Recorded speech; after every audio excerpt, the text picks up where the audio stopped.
Hello and welcome to episode 8 of Bicep for Real. Today we're going to be taking a look at how we can automate what we've done already and start building out some pipelines to do our deployments for us. Once again, we're working on our Lambda Toys digital store project. So deploying the infrastructure that's going to be used by their brand new API and store. And if you recall, this is the infrastructure we're going to be deploying. And we have created Bicep templates to deploy all of this now. So we've got a working set of Bicep templates. I'm sure we'll have to refine them over time, but we can deploy what we've got here. And at the minute, we've been running them locally on our machine using the CLI to do that. And that's great. That's fine for testing. You'll go through a lot of iterations for that. But now we're at a point where we want to start deploying these environments in a more structured pattern and probably starting to deploy multiple environments. And so we want to have a look at a process to do that using automation and in particular pipelines. So if you remember from our requirements document, there's a couple of things here I want to call out. First, we've got 3 different environments, so dev, test, and prod. And we want to deploy those so that they are pretty identical across them, but with some slight tweaks. And we should be using CI/CD for infrastructure deployment. So we don't want to manually deploy environments on our desktops whenever we need a new environment or we need to update an existing one. We want to automate that using CI/CD tools, and in particular, we want to have a look at using pipelines. So that's what we're going to do today. Is we're going to start building out our very first pipeline. We're going to start simple. It's going to be only 1 or 2 steps just to deploy the resources, and we'll look at how we do multiple environments and that sort of thing. And then over the next few sessions, we are going to then expand those out to add more features like testing and approval gates and all sorts of things. But we'll start simple. Okay, so for our pipelines, for this example, we're going to be using Azure DevOps to build out our pipelines. You can use any CI/CD tool you want, so it doesn't have to be DevOps. It could be GitHub Actions, Jenkins, Circle CI, whatever you're comfortable with, whatever you use. I'm using Azure DevOps here just because it seems to be at the moment, at least in Microsoft shops, still the most popular tool for doing pipelines, even if you're perhaps even using GitHub as your repos. So we're going to use the example, but we should be able to translate this across pretty much any CI/CD tool. So we're going to create a pipeline, but before we do that, we need to go and set up what's called a service connection. So when we run our pipeline, it's obviously going to go and talk to Azure and deploy the resources. And so it needs the rights to do that. It doesn't want to be using my account doing that. I don't want to store my credentials in Azure DevOps for anyone to use, because then anyone could deploy anything as me. So we want to create a service principal to do that. So if you go in Azure DevOps, if you go into project settings and then service connections, and we'll create one in here. Now we've already got one. This is one we're actually going to use. This is your sponsorship one, but I'll show you how you go ahead and create them. Anyway, so you would come in here and you would go new service connection and you want as your resource manager. And next. And then you have a few different options. So the simplest one, if you have the rights to do so, is using this service principal automatic. This will actually go and create a service principal for you with rights on that subscription. So if you go next here, you basically just give it a couple of details. So it will, you tell it whether you want to have rights in the subscription, the management group, or a machine learning workspace for some reason. And give it a name, and it will go and create that for you. But this assumes you have the rights, the account you're using in Azure DevOps has the rights to do that, which isn't always the case. The other option is Service Principal Manual, and this one you will come in and you will give it the information about the actual service principal you're going to use. And this is the one I tend to use the most often because my normal account doesn't actually have rights to create service principals. There were a couple of others if you saw them here. We're going to ignore for now. Publish profile is the old way of doing it, and you shouldn't really be using that anyway. Managed identity allows you to actually use an Azure managed identity for your deployment, but that only really works if the agent you're running your pipelines from is an Azure VM, so you're running a hosted agent. If you're running a self-hosted agent, if you're running a Microsoft hosted agent, which is what we're going to do, that doesn't really work, and you need to stick with the service principal. Okay. Now, if you find you do need to create a service principal manually, the easiest way to do that is using the Azure CLI, which will do a lot of the work for you. So what we do here, we do AZ AD SP create for R back. And then if we give it a name, so we'll call this Lambda deployment, and we'll use the skip role assignment property. That just skips assigning this service principal any roles at deployment time. We'll add them in a minute. So we'll run that. And it's a skip assignment. And there we go. That's gone and created a service principal for us. And you can see here it's going to give you all the details of the service principal. So the application ID, the username, the password, and the tenant. I'm going to delete this service principal once we've finished the recording. So the fact that you can see the password is not relevant, but you can see the details there. And these are, if we switch back to Azure DevOps and we go into here, you can see that when you go to the manual step, what it's asking for here is the same sort of thing. So it needs the service principal ID, which is the application ID, the key, which is the password, the tenant ID, which is also in there. So you can fill all those in, set the subscription you want it to have rights to as well, and the subscription name, verify it to make sure that it works, and then save, and off you go. If we go over to the Azure portal, I'll just show you here, so you can give the account rights at a subscription level is probably the easiest because we're going to be creating potentially the resource group. We are going to create the resource group. You need to give it rights above a resource group, so we'll do it as a subscription. So if we go into the actual subscription, and then we go into access control, and we go add role assignment, and we'll say we'll give it contributor rights. You can obviously narrow down these rights to specific things if you want to give it a very narrow scope to do those deployments. That's up to you. And then if we keep user group or service principal, select members, and if we search for the name of that service principal, you can see that's here. You can select that, and we can assign that. And that now has rights. So our service connection is all set up. We're going to use this as your sponsorship one, and that's going to be used for our deployment. So if we go back to our pipelines, we now need to start creating the pipeline. Now, you can go and write this pipeline in YAML directly in VS Code without going through this bit. But particularly if you're new to Azure DevOps or you're not use it every day, I find it's much easier to use some of the functionality in the portal to start building your pipeline, and then we could drop into VS Code later. So if we go for new pipeline, and the first thing you need to do is you need to tell it where your repository is. If it's stored in the same Azure DevOps project and using Azure repos, you can pick that one. Ours is in GitHub, so we'll select that. We will not authorize to any of my organizations because it's in the public one, and we should then have the Lambda Toys infrastructure. Do that, and then we want to pick starter pipeline, and this gives us a basic pipeline that we're going to adapt. So what you've got first is you've got some information about how it's set up. So the first thing is a trigger that says what's going to automate the running of this pipeline. So at the minute, any commit to the main branch will trigger this. Now I'm going to remove this, or I'm going to actually comment it out for the minute. And while we're developing, we probably don't want an automated trigger, but we might want to add that back in later. It's set up the pool, so where the VM is going to use to actually to run this on. We're going to use the Microsoft hosted agents with the Ubuntu latest operating system. Linux is fine, seeing as we're going to use the Azure CLI for most of this work.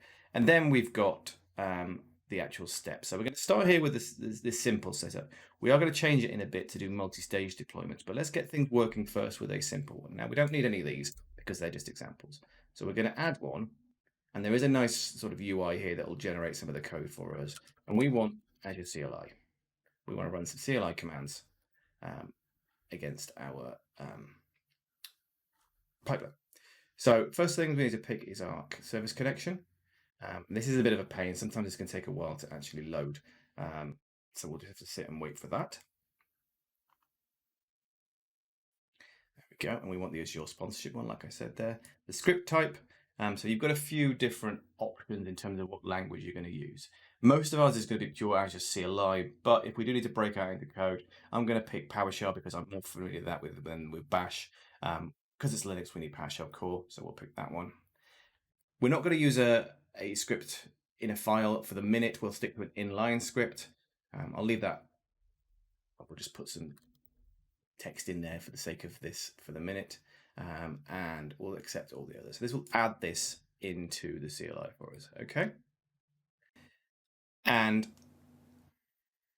at this point, you can choose whether to continue using this visual editor, or we can commit this and then switch back to using Visual Studio Code for this. We're going to probably stay here and do this and finish the job off.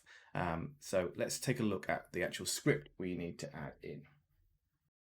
Okay, so let's get rid of this sample text, and we're going to want a multi-line script here. So what we can do is if we just press enter and then sorry, I missed it there. If you actually do the pipe command, that will then allow us to do the multi-line. So there's two things we're going to need to do. We want to create the resource group, and then we want to put the resources in it.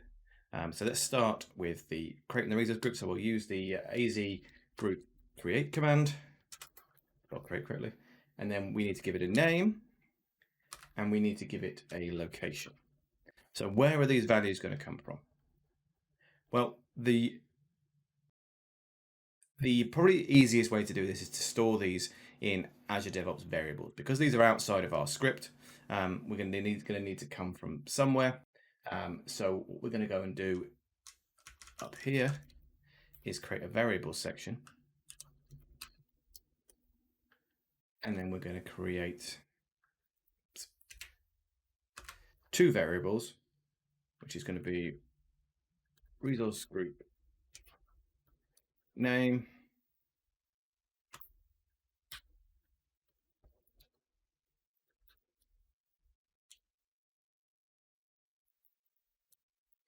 and API dev, and then we need a location, which is just your location, and we're going to set this to, let's call it, say, West Europe.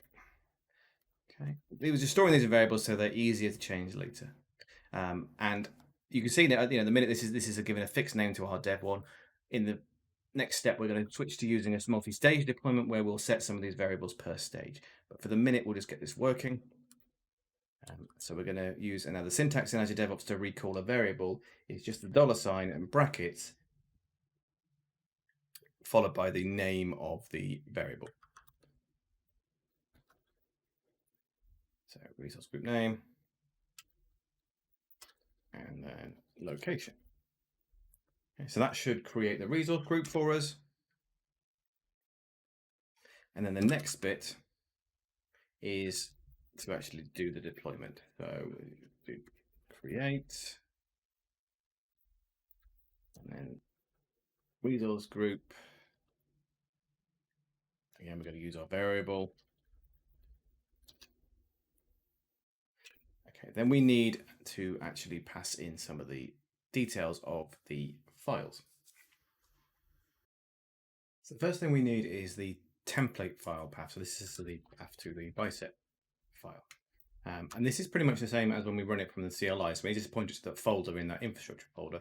So the path here is the infrastructure main Bicep. We also need the template parameters option, which we're going to point it again at the file using this at syntax.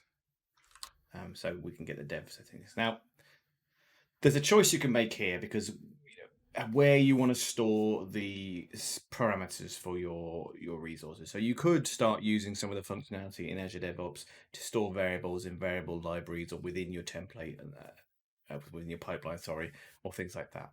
I tend to avoid that and store the parameters with the actual Bicep. So everything's in Git. Git is the single source of truth. I want to go and find where everything's set up and go and look at that. Except for secrets, obviously, which are in Key Vault. We've already talked about how to grab those. So here we're just pointing at that JSON file within Azure DevOps or within our Git repo. So that should be enough now to create the resource group and deploy the resources. So if we go ahead and hit save and run, you'll want to save our pipeline. and we'll allow it to commit directly to the main branch. Obviously, you wouldn't normally do this in day-to-day development. It's probably a bad idea to do it for a pull request, but seeing as we're just setting this up, we will go ahead and save that, and we'll probably move it later. But let's save that, and that should create the pipeline, commit it to Git, and then start it running. Now, 9 times out of 10, your first attempt to run a pipeline is going to fail, and probably the next 10 attempts as well. There's usually a lot of tweaking you have to go through to make this work. It was fairly simple, so you never know. It might surprise us. But when it's running, you can click on the job here, and it should give you any errors. Now this is saying it needs permission to access the service principal. So if we click view there, we can permit that to access it. Do make sure you check that, otherwise it will just sit there until you tell it otherwise. So that should start running, and we'll be able to monitor the progress of the job through the options on the left. Obviously, it's going to go and deploy your Azure resources, so it will take as long as it did when we ran it on our desktop machine. So let's just fast forward and see how that went. And so, surprise, surprise, it failed. You can see here in the big red mark, and if we're going to have a look here, it's complaining that I'm missing a location argument. Now, this isn't from the actual resource group creation, that worked.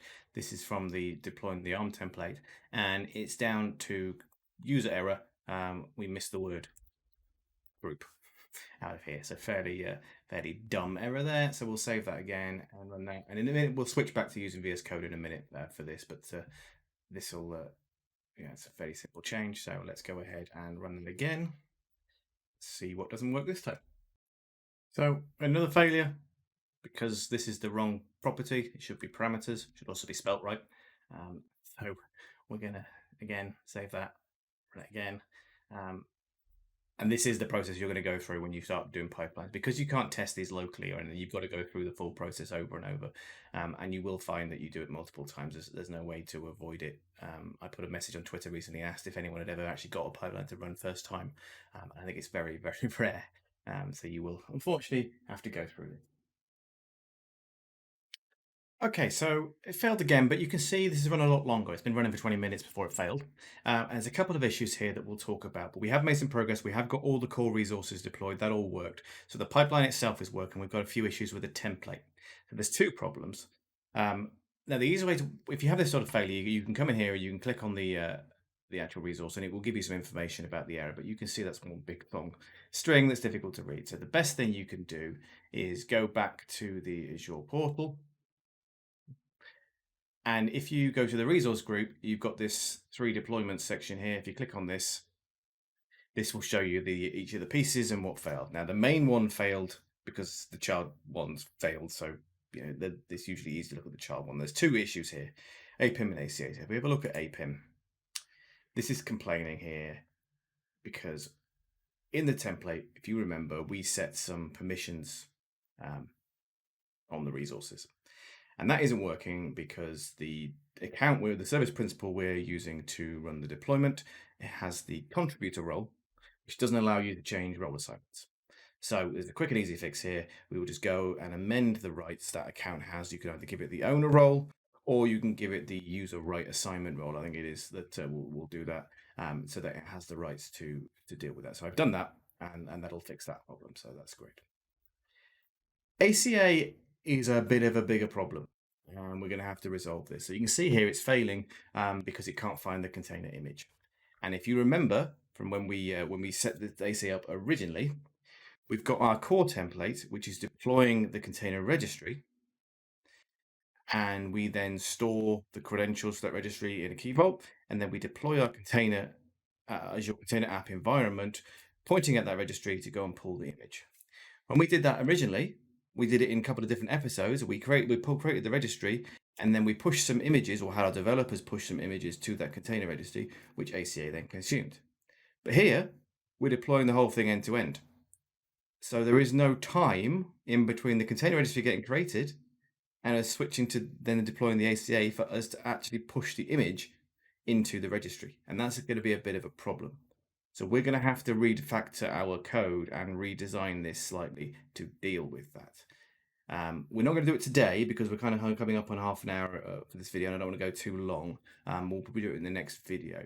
But what we're probably going to have to do is pull out the container registry creation, do that outside of our pipeline. So do it, either manually or a one-off template run or something, to create the registry that's then going to be used by our deployment, and pull that in as an existing resource, rather than creating it in our template.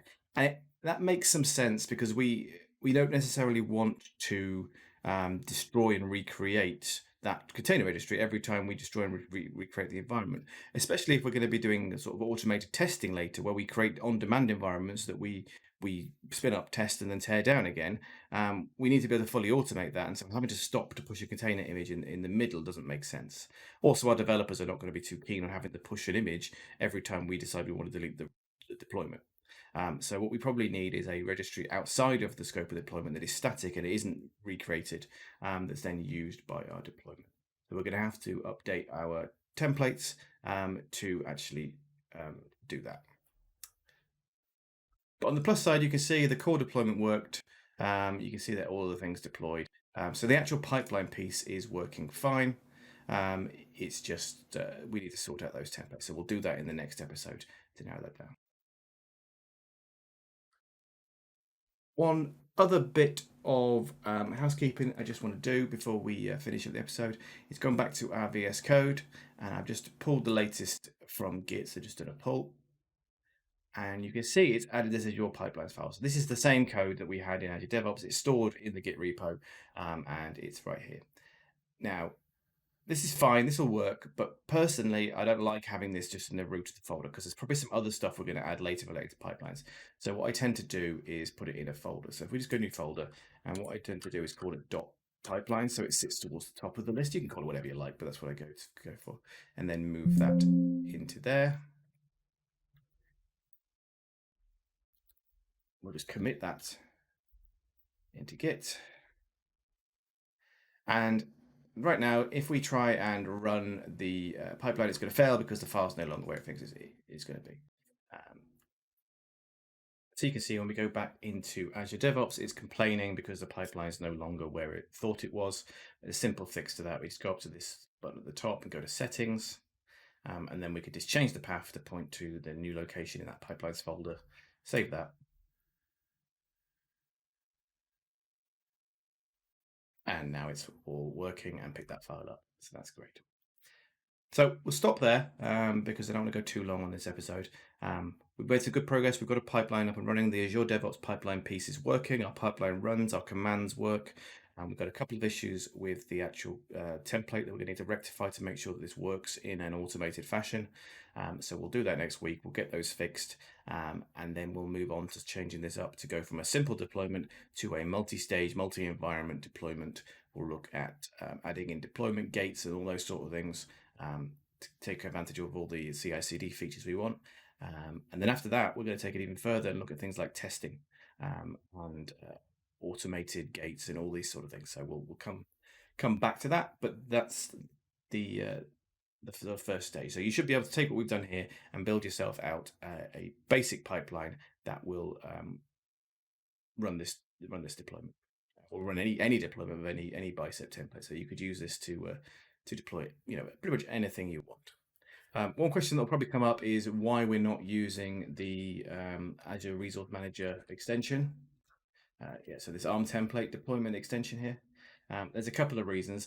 First off, it doesn't natively support Bicep, so we'd have to compile the files before doing it. But actually, in my experience as well, it actually makes things more complicated. And there's a lot of options you've got to set in here and configure. We've added 2 lines in our script, and we have a bit more flexibility. So, yeah, I'm not a massive fan of this extension. Using the Azure CLI is a great one. And if you look at the Microsoft example and so on, they're doing the same sort of thing. If you wanted to, you could, however, have a CLI step to compile the Bicep into JSON and then use this extension to actually run the JSON if you wanted to. Up to you. But I prefer using the CLI approach. Anyway, that will do for this week. As I say, next week we'll take this further and hopefully get it working end to end without any more issues. So hopefully I will see you then. And until then, have a great rest of the day.